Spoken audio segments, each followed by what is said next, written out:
जय हिंद दोस्तों। मैं रणवीर सिंह स्वागत करता हूँ फिर से आप सभी का आपके परिवार मैथ एंड जीएस क्लासेस में। तो दोस्तों हम लोग बात करने वाले हैं और ये रीजनिंग का सेट नंबर 14 है और 30 में से 30 क्वेश्चन हम लोग देखेंगे। टारगेट 30 में से 30 है और ये आरआरबी एनटीपीसी का प्रैक्टिस सेट है, ठीक है।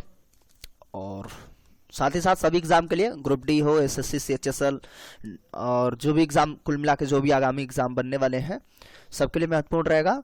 और सी सेट हो, कोई भी हो, सबके लिए महत्वपूर्ण रहने वाला है, ठीक है। तो वीडियो को एंड तक देखिए।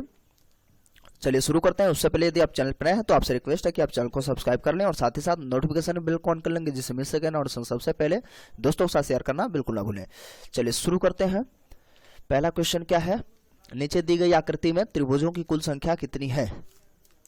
तो इसमें त्रिभुजों की संख्या हमें गिननी है और हम लोग आराम से समझते हुए चलेंगे। देखिए इसमें क्या है, अगर बेसिक तरीके से हम लोग लगाए हैं तो इसको कैसे देखिए, पहले एक त्रिभुज गिनिए। इसमें जो है ट्रिक का अभी कुछ बन नहीं पा रहा है, तो बेसिक से अगर लगाए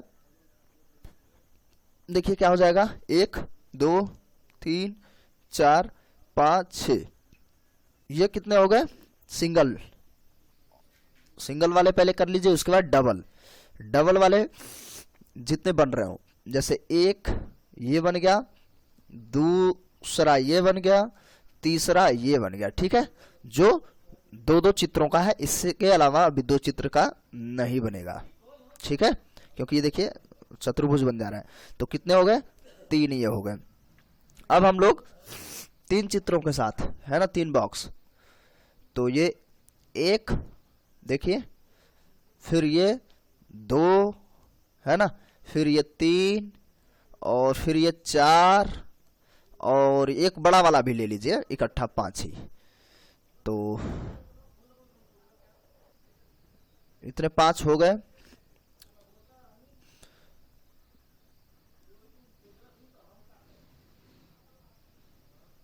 अभी और कुछ बचा है क्या? हाँ हाँ, ये भी तो बचा है। ये देखिए अभी ये बचा है, ये बचा है, ठीक है। तो 2 ये बचे थे, बाकी जो है कंप्लीट हो गया है, 2 ये बच गए थे। अब इनको ऐड करिए, जोड़िए, देखिए 10 6 16 हो जाएगा। करेक्ट आंसर 16, ठीक है। तो बेसिक है बिल्कुल, इस तरीके से हम लोग इसको काउंट कर लेंगे चित्र के अनुसार। ये देखते हैं, दीपक अपने कार्यालय से निकला और पूर्व की ओर 5 किलोमीटर चला और फिर बाई ओर मुड़ गया। चलिए अच्छा स्टार्ट कर दें। इसमें देखिए किधर जा रहा है, पूर्व की ओर 5 किलोमीटर चलेगा। ये 5 किलोमीटर पूर्व की ओर चला है, ठीक है, यहां तक मान लेते हैं 5 किलोमीटर हो गया।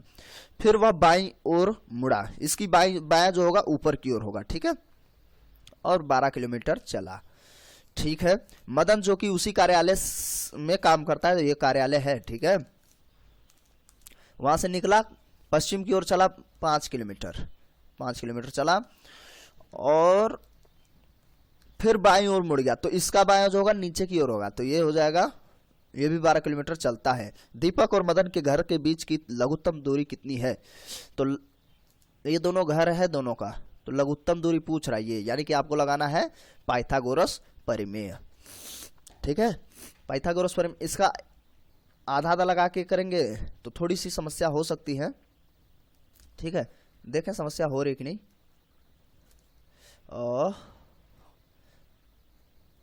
169 तो नहीं हो रही है, 13 आ गया इसका, 13 इसका भी आ गया, टोटल हो गया 26, ठीक है। तो और दूसरा क्या है, आप डायरेक्ट भी लगा सकते थे इसको। कैसे, देखिए ये वाला 12 और ये 12, यानी कि आपको मान लेते हैं यहां तक लाना था ना, तो ये 12 हो गया टोटल, तो 24 ये और प्लस 5 ये और 5 ये, दोनों मिला के 10 ये, तो 24 और 10 का करते तो भी आपका 26 आ जाता, ठीक है। तो चलिए आगे चलते हैं। इस तरीके से आधा आधा करके भी लगा सकते हैं। नीचे दिए गए कागज पर सामने की ओर अंक चिन्हित किए गए हैं। सामने की ओर अंक चिन्हित किए गए हैं, मतलब अगर उसको हम लोग फोल्ड करें तो दिखेगा। हाँ दिखाई दे। इसमें मोड़कर एक पासा बनाया जा रहा है, तो डाइस बनाया जा रहा है, पासा बनाया जा रहा है, ठीक है। और कह रहा है कि कौन सा पासे का सटीक रूप प्रदर्शित करता है। पासे का जो है ठीक ठाक इसको हम लोग डी से फाइंड आउट करते हैं, डी से शुरू करते हैं, ठीक है। ये देखिए 6 के अपोजिट 3 है, तो ये 6 और यहाँ ये नहीं हो सकता, 6 यहाँ है तो 3 यहाँ होना चाहिए पीछे, इस वाली पिछली दीवार पे, तो गलत हो गया। इसमें देखते हैं, हाँ पिछली दीवार पे 3 हो जाएगा, ठीक है। उसके बाद ये 4 है, तो मान लीजिए इसको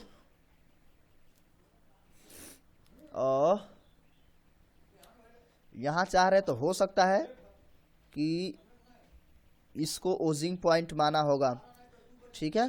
तो ओजिंग पॉइंट ये मान लेगा, तो ये 4 और 2 ये अपोजिट हो जाए, तो मान लीजिए 4 यहाँ पे आ जाएगा, इधर दिखेगा, और फिर 5, ठीक है, यहाँ 3, इसका अपोजिट 3 हो जाएगा, 4 का अपोजिट 2 होएगा, 5 का 1, ठीक है। तो ये करेक्ट आंसर हो जाएगा, ठीक है।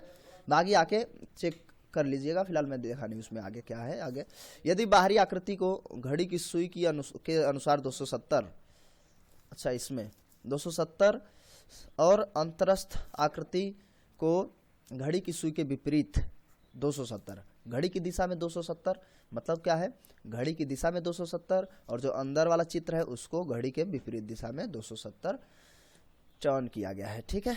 यानी कि ये जो है, यानी कि यहाँ से कोई भी चीज चलेगा तो यहाँ से यहाँ तक, ठीक है।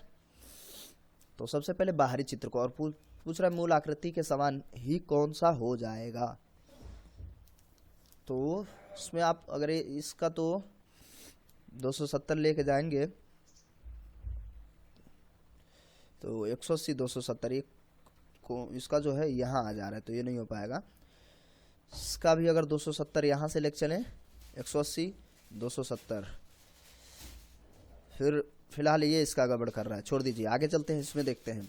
इसका जो है हम लोग टर्न करेंगे, इसका कितना भी करिए, और इसको जो हमें एंटी क्लॉक घुमाना है, इसको तो एंटी क्लॉक घुमाना इधर से, अच्छा इसको इधर घुमाना था, चलिए ठीक है, इसको इधर घुमाना है और 270 घुमाना है, सेम हो। मान लेते हैं मैं इसको ये वाला ओजिंग पॉइंट मानता हूँ, तो ये देखिए 90 90 270, तो ये वहीं आ जाएगा, ठीक है।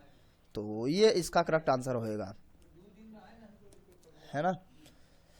तो चलिए आगे चलते हैं। एक रिटेल स्टोर में अधिक ग्राहकों को आकर्षित करके उच्च बिक्री का लक्ष्य रख रहा है। उन्होंने गतिविधियों और प्रचार पर अपने विपणन बजट को बढ़ा दिया है, एडवर्टाइजमेंट के लिए। इस कथन से पहचान करें कि नीचे दी गई धारणा में से कौन सा अनुमान अंतर्निहित है, ठीक है। उच्च विपणन खर्च कर्मचारियों की प्रेरणा और दक्षता को बढ़ावा देगा, इससे तो कोई मतलब नहीं है, कर्मचारियों से कोई लेना देना नहीं इसमें। गतिविधियों और प्रचार से स्टोर में आने वालों की संख्या बढ़ेगी और अधिक ग्राहकों से तात्पर्य अधिक खरीदारी और अधिक व्यवसाय, ये तो बात सही है। उच्च विपणन, अच्छा बस ये सही हो गया। आप क्या आगे,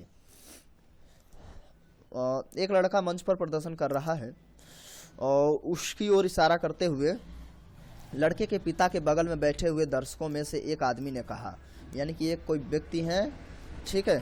तो अब लड़का कोई है, मान लीजिए यहाँ लड़का है ना, तो यहाँ कोई लड़का है, उसकी ओर इशारा करते हुए लड़के के पिता के बगल में, यानी इस लड़के के पिता हैं ये, ठीक है, बगल में बैठे हुए दर्शकों में से एक आदमी ने कहा, वह उस औरत के पति का बेटा है जो मेरी पत्नी के ससुर की बहू है।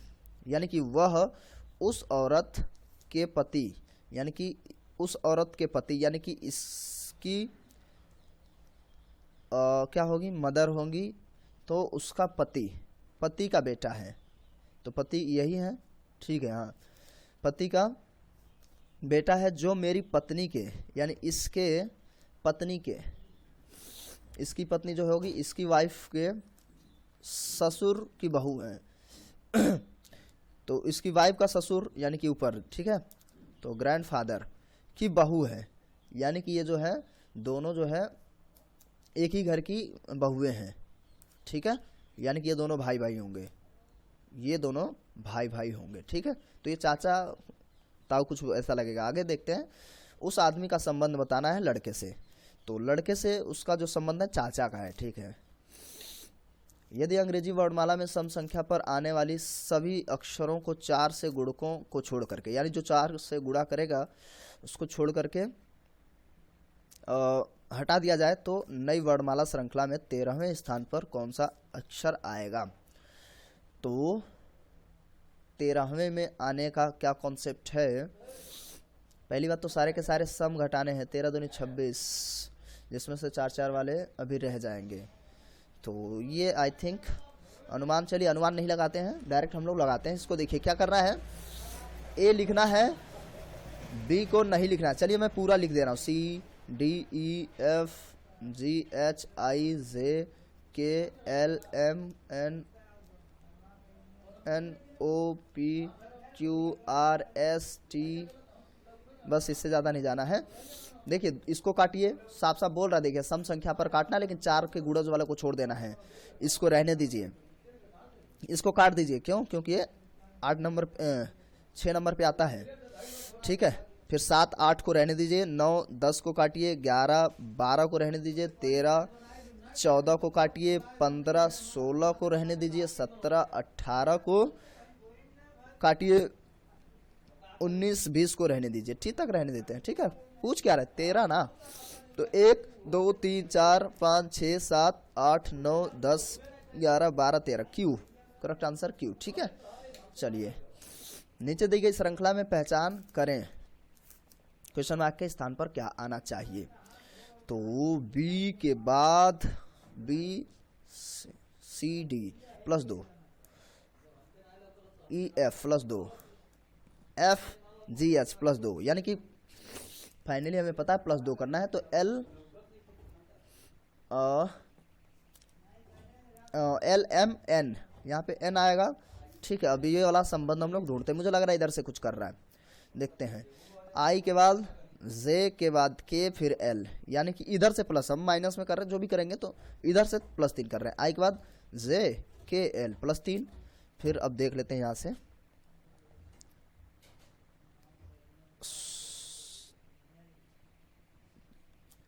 किसको हम लोग देखने लगे थे, हाँ ठीक है, एल को ही देखना है, ठीक है। अब एल से अब हमें ओ को देखना है, तो एल एम एन ओ या +3, कुल मिला के यहाँ से हमें समझ में आ गया +3, यानी आई से हमें -3 करना है, आई से -3 करना है, तो हमारा फाइंड आउट हो जाएगा, ठीक है। तो एफ जी एच आई यही है, एफ हो जाएगा, तो यहाँ पे एन एफ करेक्ट आंसर। नीचे दिए गए प्रश्न को पढ़ें, ए और सी के बीच का संबंध क्या है, नीचे दिए गए कथनों को पढ़ें और बताएं। ए बी का बेटा और सी की बेटी है,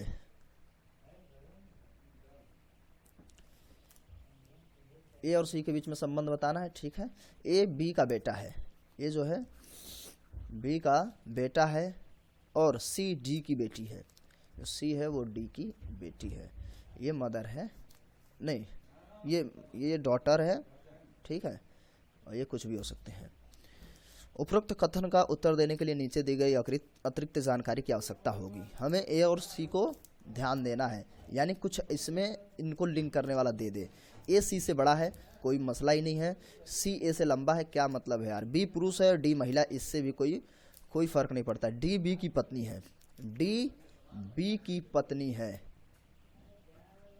तो ए और सी के बीच में संबंध अब हम फाइनली बता पाएंगे, ठीक है। तो 7 9 का करेक्ट आंसर क्या हो जाएगा, डी बी की पत्नी है, तो ये भाई बहन होगा ना, सीधी सी बात है, ठीक है। तो संबंध बता लेंगे भाई ए और सी में। चलिए आगे चलते हैं। ए बी का भाई है जो कि सी की बहन है, अच्छा सेम ऐसा ही है क्या, ए बी का भाई है, ए बी का भाई है जो कि सी की बहन है, जो कि सी की बहन है, कौन, ये, तो सी भी क्या होगा, भाई या बहन कुछ होगी। ए बी और सी, ए बी और सी, ई और एफ, ए के बारे में हो रही है, इन दोनों ई और एफ का बी से क्या संबंध है, यानी कि ए कामा बी और सी कामा ई और एफ कामा का बी से क्या संबंध है। यार आते हैं यहाँ। उपरोक्त प्रश्न का उत्तर देने के लिए नीचे दी गई किस अतिरिक्त जानकारी की आवश्यकता होगी। सी एफ का पुत्र है, सी एफ का पुत्र है, एफ कहाँ से आ गया, अच्छा एफ का पुत्र है, तो एफ अगर हम बता देंगे सी एफ का पुत्र है तो भी तो हमें ई का कोई मसला नहीं मिल रहा है। ई ए का पिता है, ई ए के पिता है, ई जो है ए के पिता है, ई जो है ए के पिता हैं। तो यार हो गया काम। अब हम बता पाएंगे सारे लोगों का रिलेशन। देखिए सबका ए बी सी ई सबका हम लोग रिलेशन बता पाएंगे। ठीक है, तो फाइनली यही वाला सही है। अन्य से भिन्न होगा, अन्य से भिन्न है IDHN है ये। इसमें देखिए भिन्नता ये बीच में जो है एक साथ जो है वोवेल्स आ रहे हैं समान रूप से, तो करेक्ट आंसर ये होगा। उसके बाद बिल्ली, चूहा, मेढक, कुत्ता, तो बिल्ली, चूहा, कुत्ता ये थलचर है, मेढक जो है उभयचर है, दोनों बोथ। यदि किसी वर्ष का पहला दिन रविवार हो तो उसके अगले वर्ष का पहला दिन क्या होगा। तो उसके अगले वर्ष का पहला दिन क्या होगा, तो कौन सा दिन है, रविवार है ना, तो उसका हो जाएगा करेक्ट आंसर सोमवार। देखिए क्यों, देखिए किसी वर्ष, देखिए लीप वर्ष तो नहीं कहा है। देखिए ऐसे ही अगर आप कॉन्सेप्ट देखें 365 दिन होता है तो आप 7 से डिवाइड कर लेंगे, है ना, 7 × 5 = 35 और 7 दूनी 14, यानी कि शेष कितना बच रहा है 1। यानी कि जब 65 दिन होता है तो फिर वही दिन रिपीट होता है। ध्यान से देखिए भाई, वही दिन रिपीट होगा ना ऐसे, यानी कि 7 कंप्लीट हुआ तो 1 ही तो बढ़ रहा है, तो इसलिए फाइनली जो है अगला दिन जो होगा सोमवार ही होगा। और हाँ बोथ वो नहीं कहा है कि मतलब लीप ईयर नहीं कहा है। निर्देश 84 से 85 में कुछ आकृतियाँ दी गई हैं।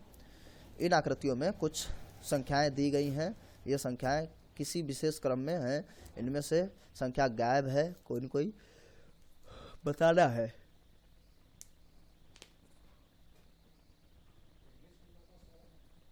एक में 2 जोड़ेंगे 3, 3 में 4 जोड़ेंगे 7, 7 में कितना जोड़ दें 6, 3 13, 6 में 13 में 8 जोड़ेंगे, ठीक है 21, यानी कि कुल मिला के 21 में अब 10 जोड़ेंगे 31, ठीक है 2, फिर ये 4 यहाँ जोड़ा गया है, इसके बाद यहाँ 6 जोड़ेंगे तो 8 6 14, यहाँ पे 14 रहेगा, कहाँ है करेक्ट आंसर ये। उसके बाद इसमें देखते हैं भाई क्या कर रहा है, क्या किया गया है। 8 7 56 नहीं हो रहा है, गुणा तो नहीं हो रहा कम से कम, तो जोड़ के देखा जाए कुछ। 5 25 सॉरी 35 हो रहा ना, 35 का किसी से गुणा, इसका वर्क कर लें क्या, 5 25 3 3 9 और 5 3 15, 15 दूनी 30, तो 5 30 है ना, 2 और 9 में 3 जोड़ूंगा मैं तो क्या होगा 12, ठीक है। जोड़ करके क्या कर रहा है वो, इसको भी देख लेते हैं।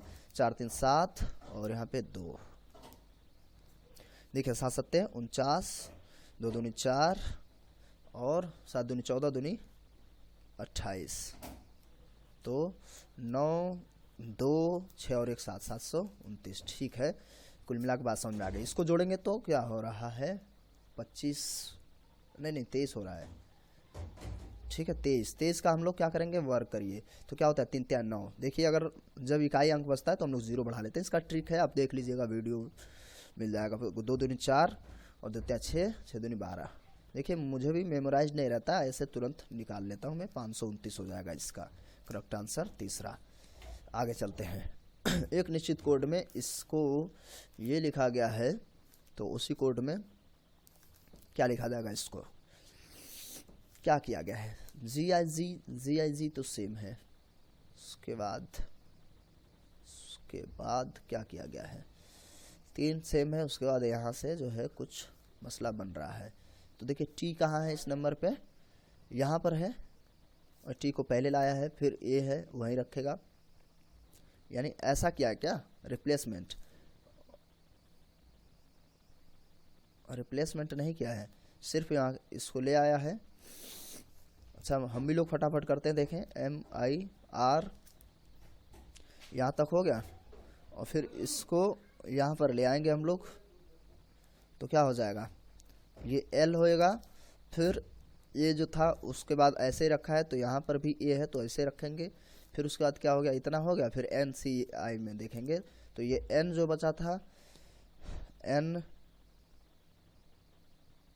और इसको यानी कि इसको जो है बदल दिया है, बाकी N को भी ऐसे ही रखा है, AN को ऐसे रखा है, फिर इसको SE कर लेंगे। इस तरीके से शायद जैसे किया है ऐसे कर लेंगे, क्योंकि और कुछ रिलेशन बनाना ही नहीं है। तो देखिए कौन सा है, क्या कोई NCE नहीं है, यानी कि कुछ ऐसा तो नहीं बन रहा है, कुछ और कॉन्सेप्ट इसमें दिखा रहा है। ठीक है, तो इसके अनुसार इधर से उधर तो नहीं रिप्लेस कर रहा है,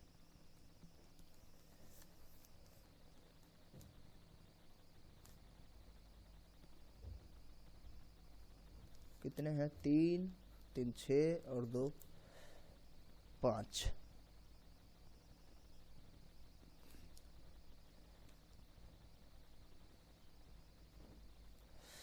कर तो कुछ ऐसा ही रहा, मैं समझ गया। देखिए इसमें क्या करना है आपको, इसको MIRACLES, इसमें जो है 3 का पेयर बनाया हुआ है, इस तरीके से किया है। ठीक है, इस तरीके से किया है। तो देखते हैं भाई, ये I यहीं रहेगा, RM, क्योंकि देखिए G और G सेम था, तो हम लग रहा है ऐसे रखा है, इसीलिए तो दिया है वो। यहाँ पर A आ जाएगा, ये C है, और यहाँ पे क्या था L, और S और E भी रिप्लेस हो जाएंगे, तो S और E रिप्लेस हो गए, तो RIMCA,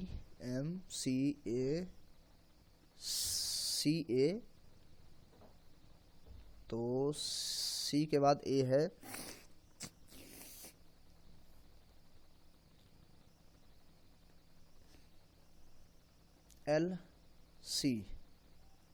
LC, और फिर क्या है ASE। करेक्ट आंसर ये है।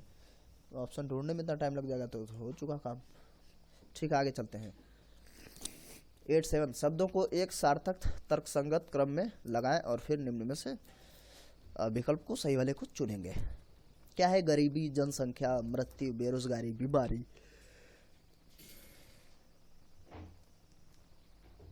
तो इसके जो है कॉन्सेप्ट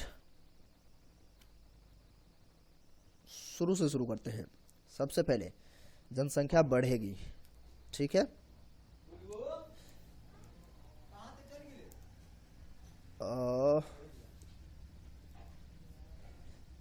इसको ये हट नहीं रहा यार, 1 मिनट अभी रुक जाइए, इसको ये थोड़ा सा दिक्कत ले रहा है।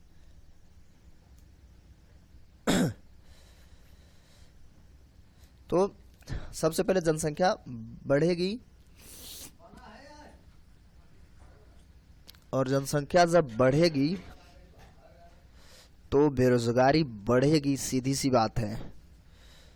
जनसंख्या बढ़ेगी तो बेरोजगारी बढ़ेगी, और बेरोजगारी बढ़ेगी तो गरीबी बढ़ेगी, है कि नहीं, और गरीबी बढ़ेगी तो बीमारी बढ़ेगी, और बीमारी बढ़ेगी तो मृत्यु होगा, सीधी सी बात है। तो करेक्ट आंसर ये होगा। दी गई आकृति में लुप्त संख्या पता लगाना है। क्या हो जाएगा, 7 6 13, और 13 में 7 जोड़ेंगे तो हो रहा है, नहीं हो रहा है, 20 ही हो रहा है ना। तो इसको ऐड करेंगे, यानी 6 दूनी 12, 12 में 1 जोड़ दिए तो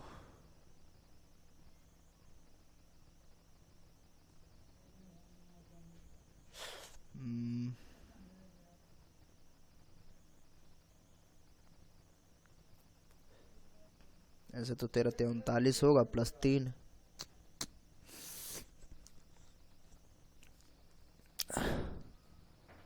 9 4 13, यहाँ भी हो रहा है, और लेकिन यहाँ पे 36 हो रहा है। तो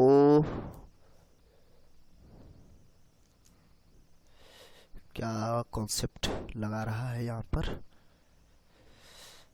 7 6 13 है, और यहाँ पे 13 26 13 ही है, यहाँ 36 आ रहा है। इसका मतलब इसमें कुछ हमें गुणा करना है। कितना हो जाएगा?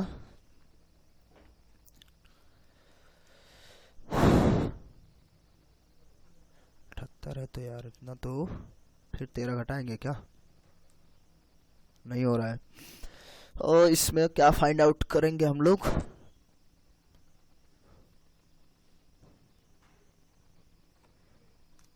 अरे हाँ यार, ये तो 7 छंग 42 नहीं हो रहा है, 9 चौको 36 हो रहा है। ठीक है, इसको जोड़ेंगे, 8 3 11 हो गया, और 8 3 24 हो जाएगा। उसको कोई संबंध ही नहीं था। देखिए इतना देर लगा दिया। जैसे नीचे दी गई प्रश्न में निम्नलिखित 4 से 3 एक निश्चित तरीके से समान है इस तरह एक समूह का निर्माण करते हैं। इनमें से कौन सा समूह का हिस्सा नहीं बनाता है? तो समूह का हिस्सा कौन नहीं बनाता है? देखते हैं। D F H J M O Q S, तो D E F G H I J M N O P Q R S. ठीक है, यानी कि एक एक प्लस 2 करता जा रहा है, एक गैप है। Are S T U V W x. ठीक है, ये भी अलग है, बाकी सारे के सारे एक समूह बना रहे हैं। देख सकते हैं ई F G H I J K L M N, बहुत ज़्यादा गड़बड़ कर दिया ये। ठीक है, निम्नलिखित प्रश्न में से एक सारणी है, जैसे एक खानों में प्रश्न चिन्ह है, दिए गए विकल्पों में से सही उत्तर चुनकर प्रश्न चिन्ह के स्थान पर लिखें। A2 C4 E6, तो फिर G3 I5,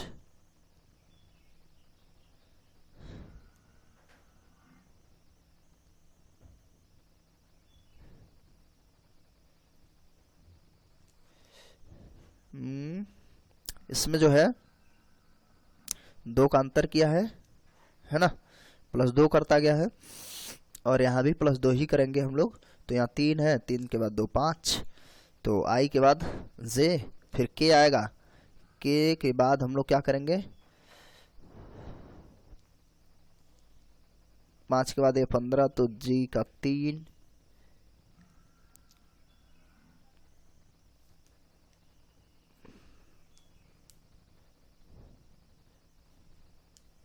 अच्छा इसका भी तो संबंध हमें लग रहा है, दिखा रहा है।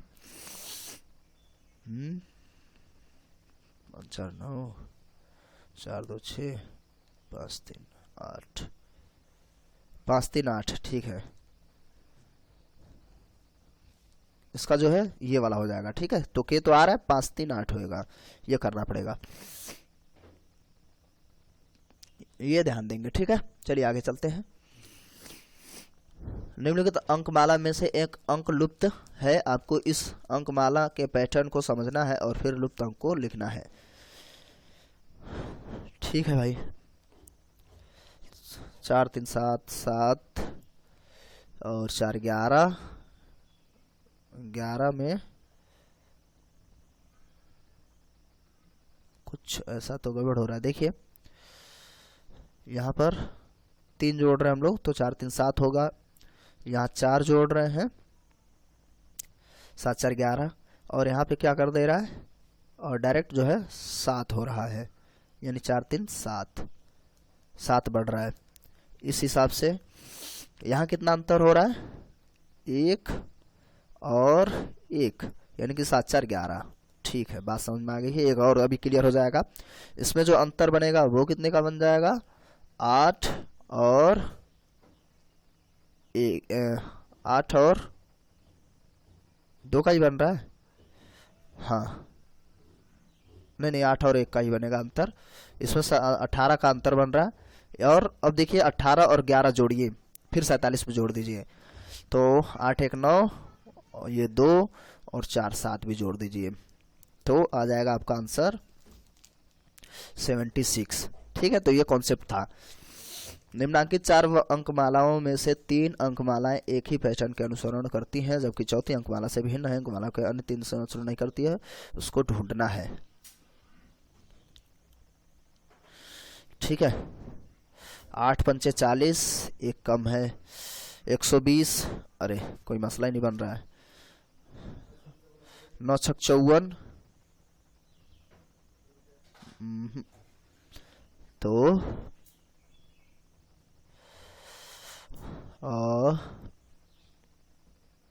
क्या किया जा सकता है, 8 5 13, सॉरी हाँ 8 5 13 और 9 3 12, इसको जोड़ेंगे तो 22 हो जा रहा है। तब तो ऐसा भी कोई कॉन्सेप्ट नहीं है इसका।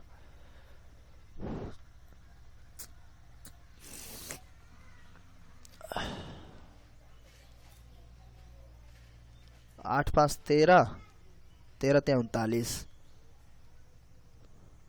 तो ये नहीं हो रहा, अभी देखते हैं। 9 6 15, 15 3 45, 5 2 7, 7 3 21, कहाँ हो रहा है, ये भी नहीं हो रहा ना। क्या हो जाएगा भाई इसका फिर,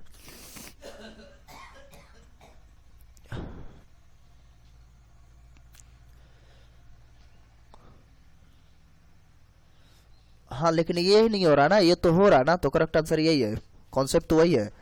12 10 22, 22 और, लेकिन यार 22 दूनी 44 हो रहा है, तो पूरी तरीके से कुछ ना कुछ तो डिवाइड कर ही रहा है इस हिसाब से, और यही थोड़ा सा मसला जो है पेंडिंग है।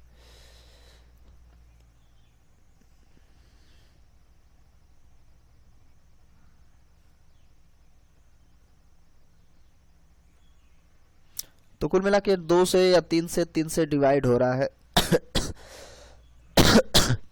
और ये हो सकता है कि जो विषम बन रहा है वो 3 से डिवाइड कर रहा है। कुल मिला के ये बन ही नहीं रहा, 7 और 5 2 7, 7 दूनी 14 नहीं हो रहा है ना, या 7 3 21 भी नहीं हो रहा है, तो यही अलग है, इसका कॉन्सेप्ट यही है।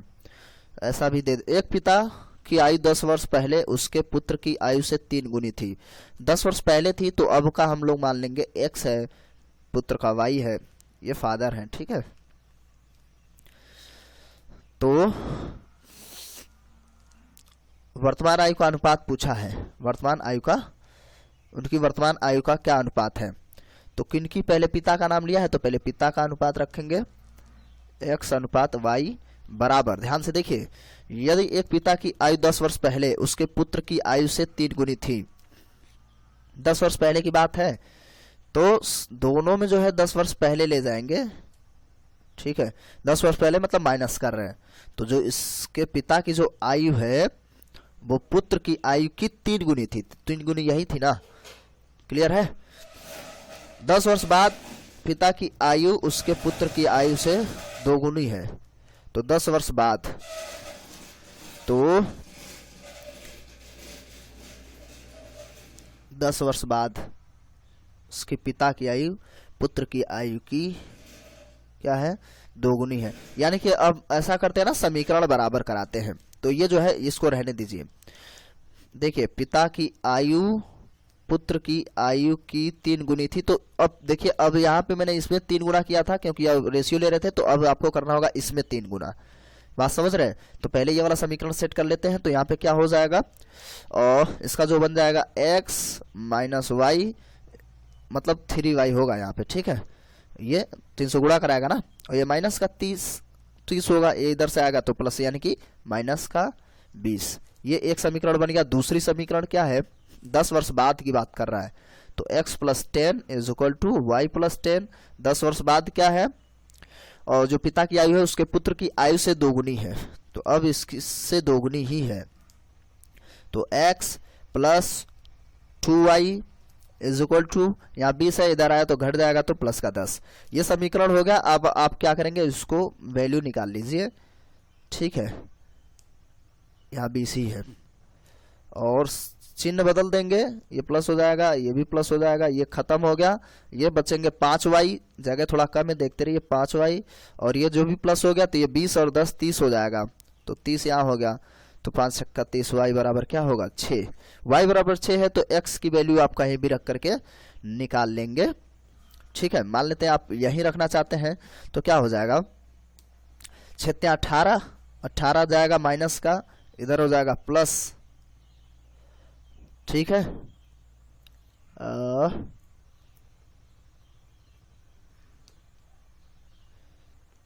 ठीक है, यहाँ पे तो 2 क्यों बच रहा भाई, 5 का 30 यहाँ, ठीक है। तो किसी भी समीकरण में वैल्यू रखने पर सही आना चाहिए ना, यहाँ तो माइनस का आएगा, जिससे 6 दूनी 12 और 12 उधर ले जाएंगे, तो x की वैल्यू जो आ रही है, जो कि अनुपात में ही है,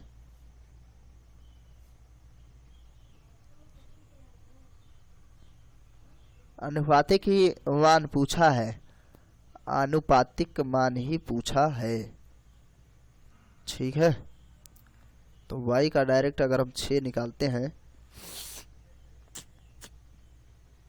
इसका जो है अनुपातिक मान में दोनों का हमें रेशियो एक साथ रखना पड़ेगा, ठीक है।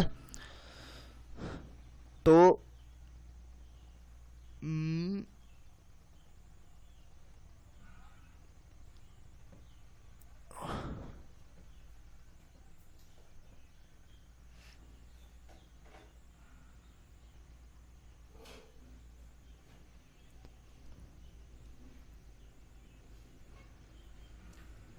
वर्तमान आयु, ये भाई इस हिसाब से तो 6 वर्ष कैसे आ जा रहा है उस बच्चे का, उस लड़के का। 6 वर्ष में तो समस्या है कुछ, इसमें देखिए कुछ एरर है, ठीक है। इसको मैं हम लोग यहाँ देख लेते हैं फिर से कि देखिए क्या है। अगर एक तरह से समीकरण पूरा सिंपल तरीके से बताया जाए तो 10 वर्ष पूर्व वाला कॉन्सेप्ट है। तो मान लेते हैं एक ही मानिए, x और y अलग अलग मत मानिए। मान लेते हैं पुत्र का x है, तो 10 वर्ष पहले जो हो जाएगा, 10 वर्ष पहले क्या होगा, पिता का 3x हो जाएगा, और 10 वर्ष बाद क्या होगा, 2x होगा, ठीक है। तो इसको 10 वर्ष पहले और 10 वर्ष बाद का जो अंतर आ रहा है पिता की उम्र में, कितने का आ रहा है, 20 वर्ष का, यानी डायरेक्ट हमारा x बराबर 20 आ जाएगा, ठीक है।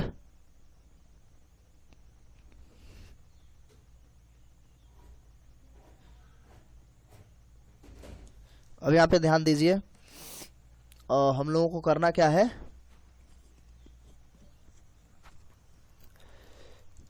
अगर बेसिक तरीके से लगाएं, देखिए 10 पिता की जो आयु है वो 10 वर्ष पहले उसके पुत्र की आयु से 3 गुनी थी, यानी कि 10 वर्ष पहले 3 गुनी थी। तो मान लेते हैं लड़के का x है तो पिता का 3x था 10 वर्ष पहले, ठीक है।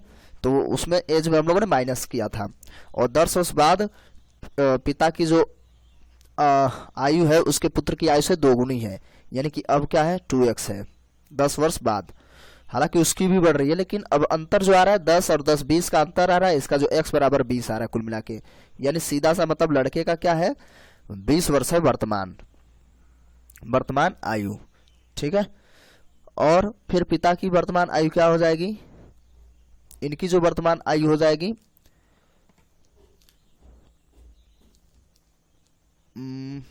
इसकी x है वर्तमान, तो इसकी 3x हो जाएगी 60। ये जो थोड़ा सा कॉन्सेप्ट जो है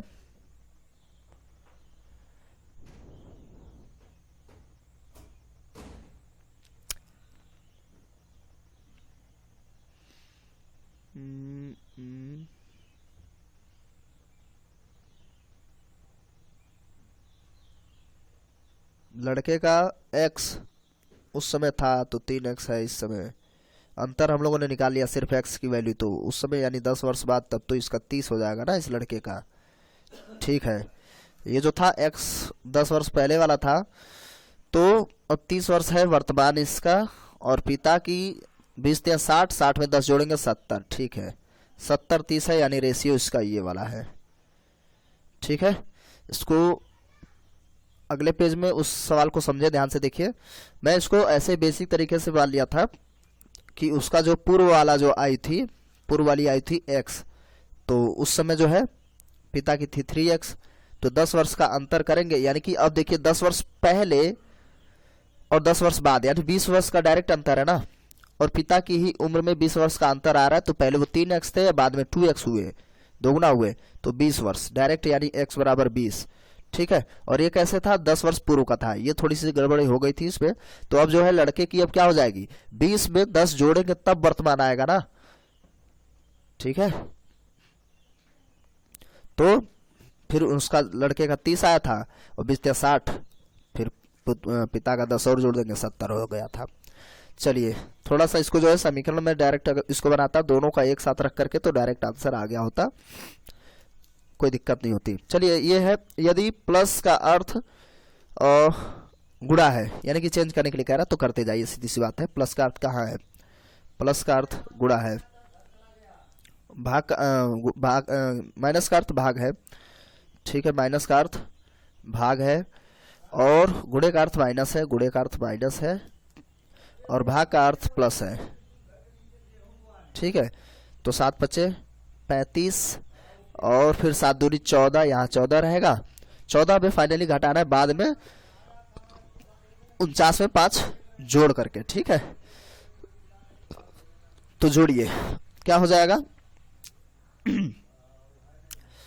4 5 और माइनस यहाँ पे हम 14 घटाएंगे तो फाइनली हमारा कितना बच जा रहा है यहाँ पे 40। करेक्ट आंसर 40 हो जाएगा।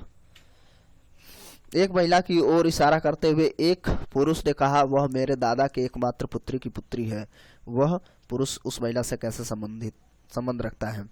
देखिए क्या है, एक महिला की ओर इशारा करते हुए, यानी कि एक यहाँ लड़का था और ये महिला है। ठीक है,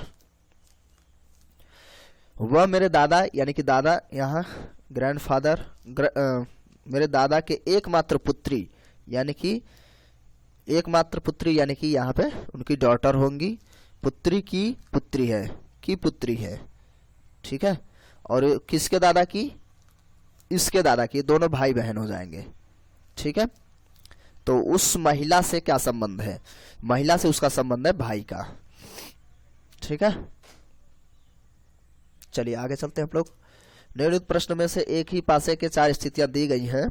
इन आकृतियों को देखकर संख्या की विपरीत संख्या का चयन करें। जैसा कि प्रश्न में पूछा गया है, संख्या 3 के विपरीत सतह कौन सा होगा। तो एक ही पासा है, आप इसको ध्यान से देखें, ऐसा कोई 3 के विपरीत पूछ रहा है तो 3 के विपरीत क्या होगा। देखिए पासा एक ही है, कोई दिक्कत नहीं है, जिसमें से जो कॉमन मिलते हो आपको। ठीक है, जैसे ये है 5 यहाँ पे कॉमन मिल रहा है, तो 5 का विपरीत क्या हो जाएगा 4। बहुत सारे कॉन्सेप्ट है, आप बहुत सारे तरीके से लगा सकते हैं। तो 5 का विपरीत क्या होगा यहाँ पे, सॉरी विपरीत नहीं, यहाँ से 5 से 4 तो 4 से 3, तो 3 और 4 एक साथ होंगे, 2 का अपोजिट 1 होगा। समझ रहे हैं, इस तरीके से। तो करेक्ट आंसर ऐसे हो गया, या इस वाले में से भी कर सकते थे आप,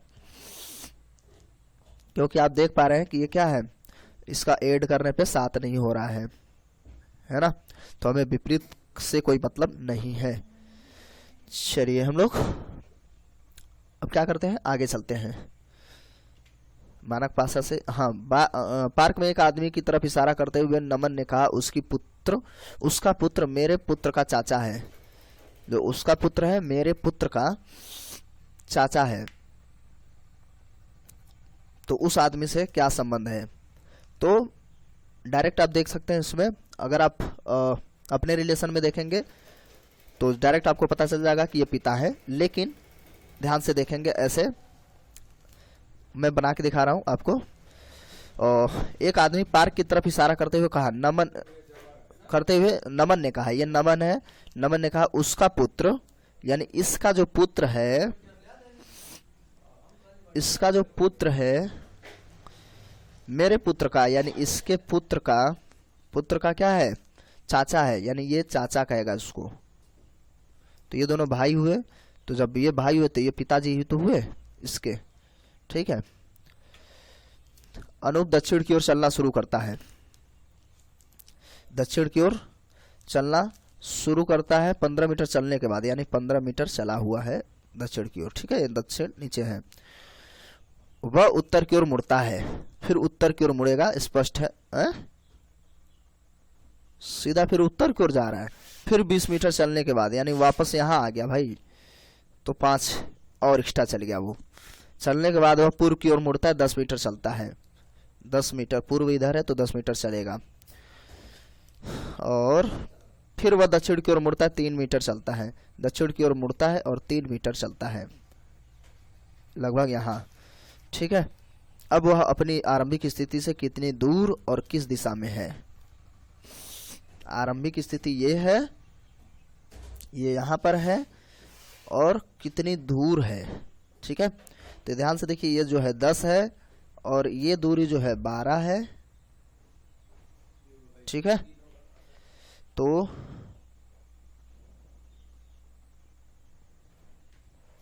बारह है, तो ये 3 ही मीटर लिखा है भाई। 3 मीटर के हिसाब से यहाँ 5 मीटर का आएगा, तब ये 10 मीटर का आंसर होगा, और पूर्व में होगा तभी हो पाएगा। पूर्व में तो है, लेकिन हम उत्तर जिस हिसाब से ये ऑप्शन दे रखा है, ये 3 की जगह 5 कहना चाहता है, इसलिए सवाल गलत है। अगर ये 5 होगा तो इसका आंसर 4 होगा, ठीक है। यदि यहाँ पे 5 हुआ तो इसका आंसर चौथा वाला हो जाएगा, 10 मीटर पूर्व की ओर। पैटर्न ज्ञात करने के लिए दिए गए प्रतीकों के क्रम को ध्यानपूर्वक देखिए, सही पैटर्न चुनिए। ये गोल महाराज हैं, इनका जो है यहाँ पे मतलब फिलेट है, इसका भी फिलेट है, और ये चतुर्भुज है तो इसका भी क्या होगा, ये वाला बचा हुआ है, ठीक है। तो करेक्ट आंसर दूसरा हो गया, इसमें कुछ करना ही नहीं था। चलिए अब आगे चलते हैं हम लोग। लास्ट, और नीचे दिए गए प्रश्न में पैटर्न वाली एक वर्गाकार पारदर्शी शीट एक्स को दी गई है। दिए गए 4 विकल्पों में पता लगाइए पारदर्शी शीट को बिंदीदार रेखा वाली जगह से मोड़ने पर पैटर्न कैसा दिखेगा। बिंदीदार है, हाँ, बिंदीदार रेखा से मोड़ने पर कैसा दिखेगा। तो जब आप इसको फोल्ड करेंगे तो इसको यदि आप फोल्ड करते हैं तो ये यहाँ जाएगा और ऐसे बनाएगा, और ये फाइनली इस तरीके का बनाया हुआ है। तो ये तो नहीं है, ये भी